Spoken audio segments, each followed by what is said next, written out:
Un grand philosophe des années 80 disait « Comme les œufs, les temps sont durs ». Oui, en ce moment, c'est très dur pour le gaming, mais surtout pour pouvoir monter soi-même un PC. Les PC ont explosé au niveau prix à cause de la RAM, qui a triplé, voire quadruplé de prix. Les SSD, doublé, triplé, même quadruplé pour certains. Et le problème, c'est que maintenant, pour assouvir notre envie de gaming, c'est très compliqué parce que maintenant, même le plus petit PC avec 16 Go de RAM, 502 SSD et l'équivalent du 2060, vous en avez pour facilement 700-800 balles maintenant minimum, si ce n'est pas plus. Alors moi, j'ai réfléchi à ça, j'aime bien les solutions pour essayer de trouver des choses qui coûtent moins cher et j'en ai trouvé une. Entre nous, est-ce que la ROG Ally ne serait pas le PC, le meilleur budget PC de 2026? Je vais vous expliquer pourquoi. Je n'ai pas de ROG Ally, par contre j'ai une petite console qui s'appelle une AOG Zoe A1 Pro et elle a pratiquement le même processeur et le même GPU que le Z1 Extreme de la ROG Ally. À peu de choses près, à 2% près, c'est la même machine, à part qu'elle a un écran plus grand. Mais sinon, c'est la même chose. Donc je vais vous montrer pourquoi un petit PC comme ça, c'est aussi bien qu'un PC gaming que vous allez payer 800 balles, surtout qu'en ce moment, les ROG Ally, vous en trouvez entre 300 et 400 euros. Allez, trêve de blabla, on y va, c'est parti. Alors, pour vous prouver ce que j'avance, déjà, je vais vous dire en gros le matériel qu'il va falloir. Donc il va vous falloir déjà un petit hub comme ceci, vous voyez, ça coûte 15 balles sur Amazon, avec bien sûr, qui est, à mon avis, ils l'ont tous, un petit cordon pour envoyer de la vidéo et en même temps la recharger, et ici, port HDMI, 2, 3 ports USB-A, pardon. Alors, pour vous montrer que j'ai un peu bossé mon sujet, un petit peu quand même, regardez, ça c'est les prix des différentes ROG Ally sur Vinted. Vous voyez, hein, ça parle de... Les prix sont ce qu'ils sont. Bon, il y en a toujours qui vont les mettre beaucoup plus cher que les autres, mais bon, vous voyez, vous pouvez vous en tirer entre 300 et 400 euros, 350, on va dire, même là 340. Donc c'est quand même vraiment pas mal, hein, et vous pouvez y aller, hein, des ROG Ally, il y en a beaucoup. Donc, vous cherchez ou bien une annonce, par exemple, où le mec, ça fait 8 mois qu'il a sa ROG Ally en vente à 400 balles, vous lui en proposez 300, peut-être que lui va vous dire 350, vous dites 320, et voilà. Et à mon avis, je pense que c'est jouable parce qu'il y en a énormément. Énormément. Ouais, en plus, lui, il fait même le petit dock officiel à 20 balles, donc ça aussi, ça peut être intéressant. Bon, après, comme je vous dis, il y en a encore, hein, 400, voilà, ce sera vraiment le prix le plus haut, et encore, je suis certain qu'on peut discuter avec eux. Donc voilà, mais les dernières qui ont été mises, ici, vous voyez, 400, 380, 340, c'est autre chose, ça. Donc voilà, donc ça peut le faire, vraiment, je vous assure que ça peut le faire, et je vais vous montrer pourquoi. Alors, avant de commencer et de vous dire pourquoi, pour moi, c'est la meilleure machine anti-crise en ce moment, c'est extrêmement simple. Même si je ne la possède pas, ça, c'est mon AOG Zoe, que vous avez ici. L'AOG Zoe, hop, ici. Donc, elles sont sorties en même temps. Elles, par contre, étaient un peu plus chères, j'avoue. Là, donc, ça c'est la taille de l'écran, donc ça on s'en fout un petit peu. Maintenant, ici, c'est ça qui nous intéresse, c'est ici. Donc, AMD Ryzen 7 7840U, AMD Ryzen Z1 Extreme, AMD Ryzen Z1. Donc, elle a donc 8 CPU, 16 threads, ensuite 3,3 GHz et jusqu'à 5,1 GHz. AMD Zen 4 8 cœurs en gros. Là, AMD Zen 4 8 cœurs, donc configuration alternative, mais sinon, bah, ça c'est la plus petite des deux, mais celle-là ne nous intéresse pas, c'est celle-là. Donc elle a 8 cœurs, elle a 16 threads et pareil, de 3,3 à 5,1 GHz. Vous voyez ? Ici le GPU, donc c'est un 780M cadencé à 2.7, un 780M cadencé à 2.7. Donc c'est un peu beaucoup la même chose. Après bon là une version à 32, 16 Go. Après elle peut prendre donc SteamOS, Linux, Windows 11, Windows 11. Mais bon, on peut aussi faire passer SteamOS là-dessus et Linux. Donc voilà, donc en gros, pareil, disque dur 512. Donc pour vous dire que ce sont limite des sœurs jumelles. Des sœurs jumelles. Allez, on va passer à la machine, maintenant qu'elle est installée, et je vous montre ça. Alors là, comme vous pouvez le constater, on se retrouve sur un... Alors vous m'excuserez si le son est pas terrible, mais comme c'est un micro qui capte vraiment bien en face et pas sur les côtés pour éviter le bruit.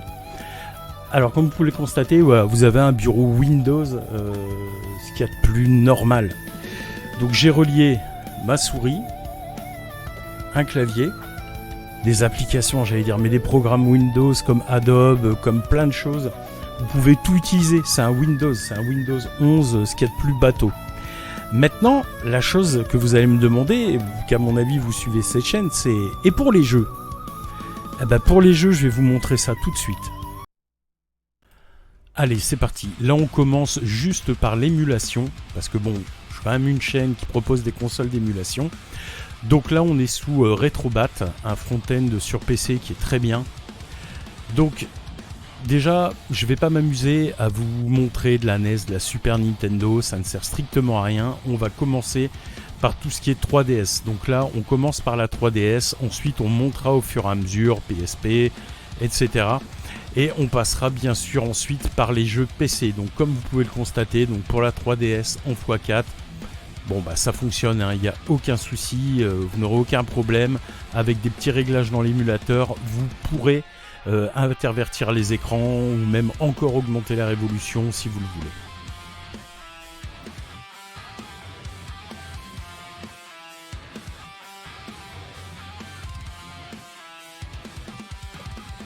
Ensuite, bien sûr, donc la PSP, là en résolution x6.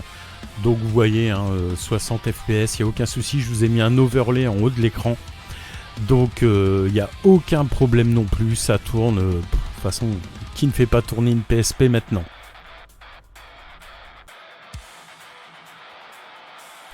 La Dreamcast. Alors là, on est en 1920 par 1080. Pareil, hein, aucun souci. Et ça, vous n'aurez aucun problème.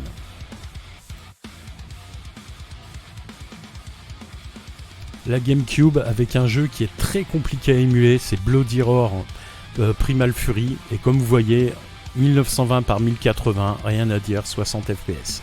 Là, franchement, c'est nickel.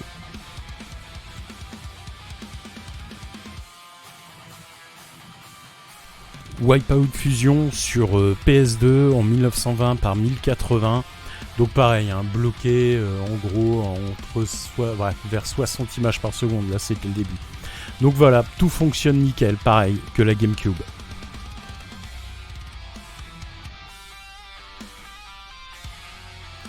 Alors plus récente, la Xbox 360 avec Xenia, ça tourne vraiment très bien, il n'y a pas de problème.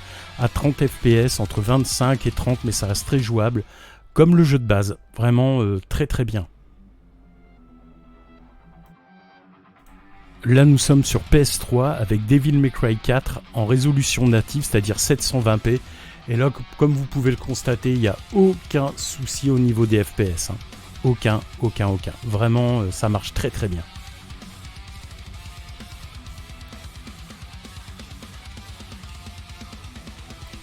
Alors pour le tour des consoles, nous terminons par la Switch avec Mario Wonder. Bon là il m'affiche, mon overlay affiche 30 fps, mais non.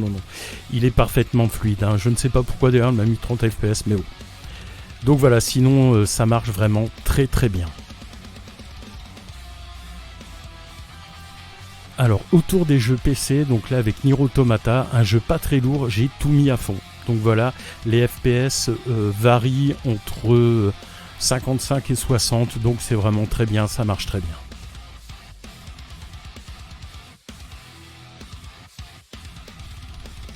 Alors voilà mes réglages pour Tekken. Comme vous pouvez le constater, j'ai mis en 1920 par 1200. J'aurais aussi bien pu le mettre en 1080. 1920 par 1080, mais j'ai laissé comme ça. Et voilà, j'ai mis en moyen. Et vous allez voir, ça tourne vraiment très très bien.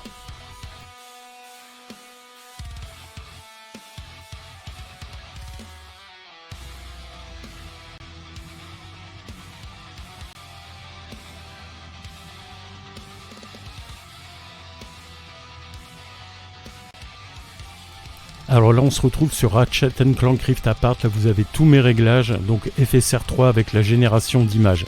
Et franchement c'est en moyen, ça marche très très bien.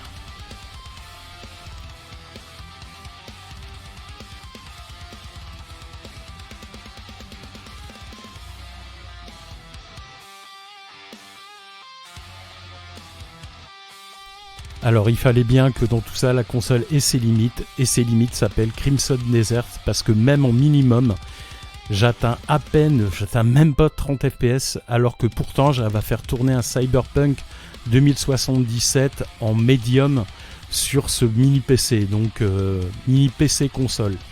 Donc voilà, donc c'est les limites de la machine. Voilà les amis, cette vidéo est désormais finie, j'espère que ça n'a pas été trop long pour vous. Je n'ai pas fait cette vidéo pour vous faire acheter une Rogalie, mais pour vous montrer qu'en explorant d'autres pistes, on peut jouer à ses jeux préférés à moindre frais. C'est sûr, vous ne pourrez pas jouer au AAA, on l'a vu avec Crimson Desert, mais bon, au moins ça vous permet de vous dire, bah ouais, c'est vrai qu'il y a telle console, il y a telle chose qui est sortie il y a 2-3 ans, qui pourrait vraiment être cool maintenant et qui coûte pas trop cher.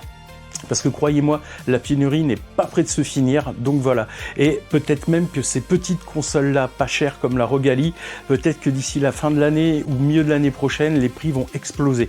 Vous donner un exemple, celle-là, à un moment donné, elle était à entre 400 et 500 euros d'occasion. Il y en a certains maintenant qui la vendent entre 800 et 1100, pour vous dire. Donc voilà. Ben écoutez, je vous embrasse toutes et tous, merci pour tout, merci pour votre gentillesse, vos messages, ça me touche beaucoup, merci pour tous ceux qui s'abonnent. Pour les personnes, parce qu'il y a quand même encore 85% de personnes qui regardent mes vidéos mais qui ne sont pas abonnés, faites comme vous voulez, mais s'il vous plaît, abonnez-vous, faites-le vraiment, si vraiment, voilà, je ne veux pas vous forcer, mais ça m'aiderait bien pour pouvoir décrocher des partenariats. Donc voilà, ben écoutez, je me répète encore, mais je suis très poli, je vous embrasse toutes et tous. Comme je dis d'habitude, carpe diem, vivez le moment présent comme si c'était le dernier, parce qu'on ne sait jamais ce qui peut nous arriver. Amusez-vous, amusez-vous, n'écoutez pas les autres, faites comme bon vous semble. Donc voilà, bah écoutez, je vous dis à très bientôt, et sur ce, pour une prochaine vidéo. Salut!